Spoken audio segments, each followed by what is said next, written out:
ఓ యాపసి రాగట్టి యాపరైకేదొడి గవ్వల దర్శనం కానంగా చేసుగా ఈపున ఈరగోలేసుకుని మాయమ్మ ఎక్కల్లకే కళ్ళ చేపలేసుకుంట రావమ్మ ఎల్లమ్మ సక్కని తల్లి రావమ్మ ఎల్లమ్మ సక్కని తల్లి రావమ్మ ఎల్లమ్మ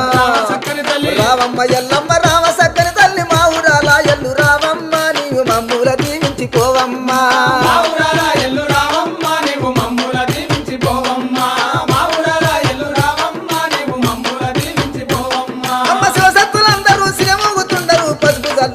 పైనుండుతుండరు బయలు బాలయ్యతో బాగాడుతుండరు చవిడికి సప్పుడకు గుడి నుంచి బయటికి రావమ్మ ఎల్లమ్మ సక్కని తల్లి రావమ్మ ఎల్లమ్మ సక్కని తల్లి రావమ్మ ఎల్లమ్మ రావమ్మ ఎల్లమ్మ రామ సక్కని తల్లి మా ఊరాల ఎల్లు రావమ్మ నీవు మమ్ముల దీవించిపోవమ్మా